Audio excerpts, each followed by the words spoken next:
Salut à tous, salut Greg, voici ta Obao Hyper VT. Cette Hyper VT est issue de la première génération, donc avec les bons plastiques.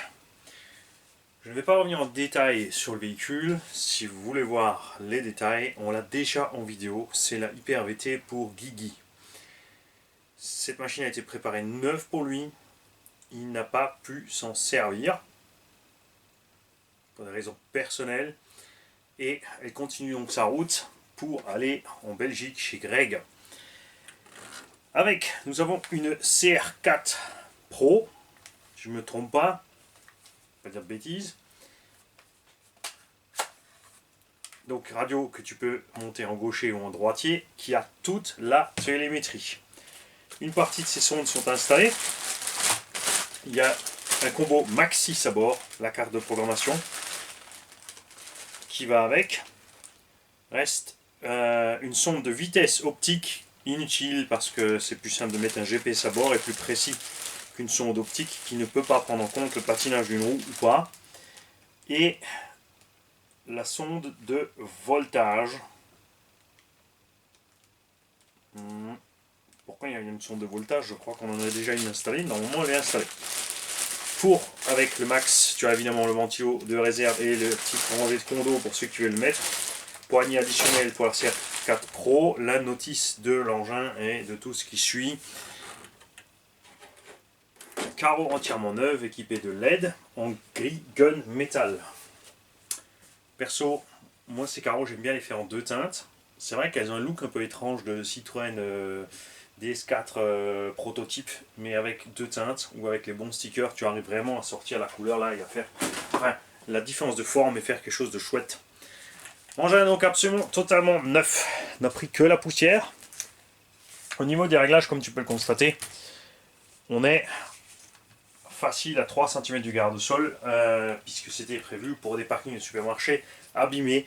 Donc on est resté relativement haut en mode rallye plus qu'en mode GT. Si tu veux évidemment passer en mode plus GT, suffira de coucher au max les amortos et de serrer les vis de butée de suspension qui auront pour effet de descendre le véhicule et tu ajusteras le tarage si nécessaire. Mais normalement, rien qu'en descendant après, de toute façon le tarage augmente.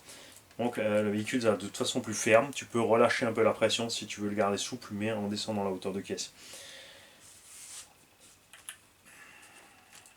Obi-Wan Max 6, sonde de voltage mis à bord. Donc il y en a deux qui sont livrés avec, effectivement. La sonde de température branchée au moteur. Pour l'instant, tu as les prises Traxxas, donc toi je sais que tu peux souder, donc tu pourras ressouder les prises que tu as envie ou une seule prise. 2200 kV, si je ne me trompe pas, ouais, 2200 kV. Pour l'instant, avec un petit pignon de 16, tu peux tranquillement mettre un 18, voire un 20, si tu veux vraiment que ça bombarde, c'est pas un problème. La VT a la cale supérieure full alu et la cale inférieure arrière aussi ici full alu, contrairement à la VS. La cale arrière ici est toujours en plastique, mais on n'a jamais réussi à la déglinguer. Et une chose vraiment super méga efficace, Greg, si tu veux tester, je peux que te le conseiller, ce sont les cales en graphite ou en carbone là-dedans. Alors les originaux Obao sont relativement chers. Je te conseille de contacter RC by J, donc Jérôme, qui les a déjà au catalogue, qu'est-ce qu'il les a déjà faites pour moi. Donc tu pourras les avoir à un prix normal, on va dire. Servo. Qu'est-ce qu'on avait mis dessus? Un JX 6221, donc 20 kg. C'est pas encore de la gamme VP normalement celui-là. Et la corde de servo bouge, ça veut dire qu'il faut resserrer un truc. Après, c'est pas le genre d'engin qu'on roule spécialement sous la pluie, après même sous la pluie. Enfin, moi je roule aussi ces servos sous la pluie. Ça les dérange pas outre mesure, il faut vraiment que ça baigne méchamment pour réussir à les noyer. Alors attention, oui, effectivement, la corne de servo très certainement été desserrée parce que tu dois encore faire le réglage. Bon, là, je la serre quand même, mais tu checkeras ça. Tu mettras tout en route. Je sais que tu maîtrises, donc c'est pas la peine que j'aille pinailler à tout te faire. Je t'aurai vis. Voilà, je t'ai eu. Tu as radiateur et ventilateur. Très important, le ventilateur sert à basse vitesse. À haute vitesse, c'est le radiateur qui rentre en compte. En plus, ça protège le moteur des projections des roues avant. En GT et en rallye, souvent on n'a pas les côtés caisses qui sont montés pour laisser passer justement suffisamment d'air à l'intérieur pour refroidir. Mais les pneus, une fois qu'ils sont chauds, bazardent pas mal de gravier qui abîme le reste. Tu peux adapter les côtés caisses du buggy. Il n'y a pas les trous dans le châssis, ce sera à toi de faire le nécessaire si tu veux protéger ton côté. Tu peux aussi monter une housse Dusty, comme tu roules pas, même si tu mets un ras du sol, ça ne dérangera pas de fixer le velcro là-dessous pour fixer une housse par-dessus, mais gaffe aux températures. Ce n'est pas tout. Cette VT est livrée avec 2 carreaux Porsche, donc celle-là a été faite pour rouler, elle est recouverte de peinture par gravion, on avait exagéré un petit peu, c'était un délire qu'on s'était fait, et avec ça, ça a très bien marché. Et tout ça, c'est encore bien poussiéreux. Ouais, je pinaille. Et ce n'est pas tout, il y a aussi la carreau Red Bull. Donc ça, c'est la version normale, légère de la carreau, aussi avec le kit LED. Donc les stickers de chez Little Car Addict. L'autre, c'est la version épaisse, 2 mm, ça c'est la 1, ou ça c'est la 1 et ça c'est la 1.5. Je sais plus si c'est 1 et 1.5 ou 1.5 et 2, ouais c'est ça, je crois. Ça c'est la 1, ça c'est la 1.5. Donc plus rigide, celle-là est plus légère pour la compète. Niveau solidité, on ne peut pas vraiment dire parce que le fait qu'elle soit flex, de toute façon, elle ne s'abîme pas. Tout ça est bien neuf. Et tu vois, même avec la garde sur le max, avec les carreaux Porsche, ça passe bien, ça donne pas un look trop bizarre. Je sais pas quel type de parking tu as, Greg, si tu as beaucoup de gravier, beaucoup de trous et de bosses, etc. ou de jonctions de goudron, donc tu pourras dire régler à ta sauce comme tu as envie.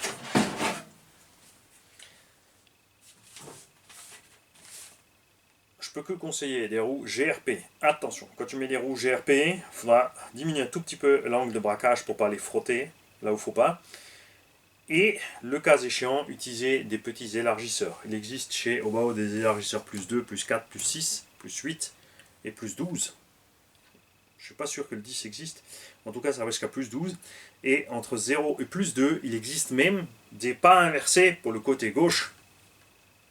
Il existe des diffs Torsem que tu peux installer dans ces machines. Hyper méga efficace.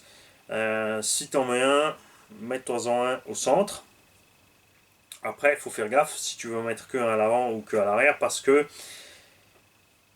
la démultiplication ne sera pas forcément la même. Donc, il faudra bien lire le nombre de dents, faire ton petit calcul pour voir si ça correspond ou pas par rapport à ce que tu as dedans, si tu veux mettre qu'une partie des diffs ou pas. Olive de la bande avait exagéré, il a mis les 3. Par contre, efficacité redoutable. Tu sortais du virage, dès que tu cognais les gaz, tu bloquais les 4 roues simultanées, le machin il partait comme un missile. Arrive dans le virage, tu lâchais tout, petit coup de frein, tout se débloquait et ça tournait comme un buggy avec des huiles de machine à coudre 2000. Hein. C'est génial, point de vue maniabilité, mais là, comme elle est déjà là, ça devrait le faire. On n'avait pas fait encore trop agressif sur celle-là. Tu vois, on est en 10 à l'arrière, on est maximum 100 à l'avant. Au centre, on avait mis de là 300. Donc tu pourras largement grimper encore à l'avant, parce que là on est encore un peu souple, tu vois. Mais comme c'est un esprit rally game et que c'était pour découvrir la discipline, on n'a pas voulu aller trop fort tout de suite. En pièces et en option, tu n'auras besoin de rien sur cette bagnole. Tous ceux du gang qui ont eu des VT ont fait tranquillement l'année, même en y allant sauvagement. Tu uses les pins de cardan et ça s'arrête là. Le reste, avec les anciens plastiques, ça ne bronchait pas. Hein, on en a quelques-uns à la bande qui ont mangé un paquet de fois les trottoirs, on les a envoyés dans l'herbe, dans les pots de fleurs, tout ce que tu veux, dans les autres concurrents. Et ces caisses n'ont pas bronché. Ce qui est très sympa, c'est que la VT a un châssis parfaitement plat. Donc c'est dommage là que Jérôme n'a pas le temps, parce que j'aurais bien gardé l'engin encore un petit bout de temps pour lui faire la version longue. Donc de faire une VT LVB et une VT XLB. Donc en 400 mm, taille en infraction, avec ça irait bien. Et pour ce faire, nous avons un tonton qui nous a envoyé le nécessaire. Je vais te montrer. Donc il faut savoir que c'est possible. Il faudra juste voir si au total ça ira bien. Donc on a Un anthrax là donc de 325 avec un cardan arrière en gros hein, qui fait 100 mm. Pas tout à fait. 95. Si on passait cet engin en 400 mm et des brouettes, taille infraction, tu vois, on sait à peu près là. Hein, donc on prend 60 mm quasiment. Non, à côté des conneries, il m'a mis 325 à 400, ça fait 80 mm. C'est 405 à peu près, 80 mm. Et on a ici un cardan de 185 mm. C'est écrit dessus 185 et ça correspond à l'anthrax. On a un cardan de 185 à la place d'un cardan de 95. On rajoute donc 50 mm.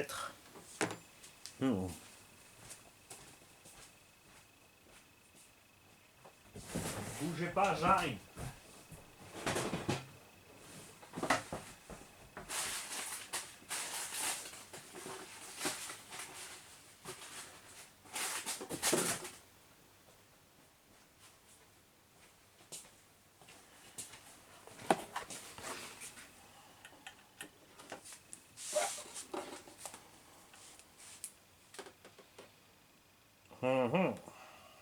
Ça, c'est une carrosserie de X0.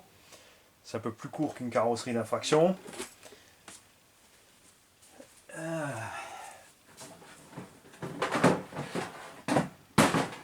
Là, on a une BM. Bon, elle était raccourcie pour aller sur infraction, justement, précisément.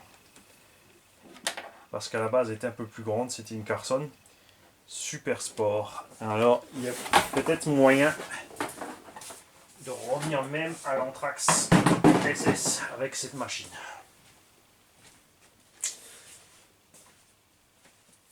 Mon petit Greg, tu n'auras pas cette voiture. Hello Greg, reviens, je te l'ai déjà emballée, regarde, elle est dans son petit carton prêt à partir vers toi.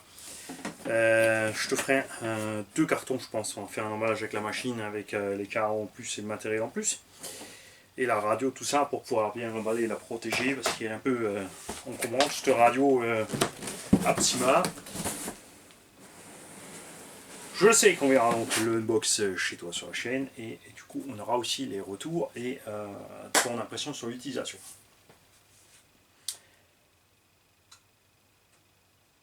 Je crois que j'ai rien oublié, mais c'est pas sûr. Salut Greg, salut les gars.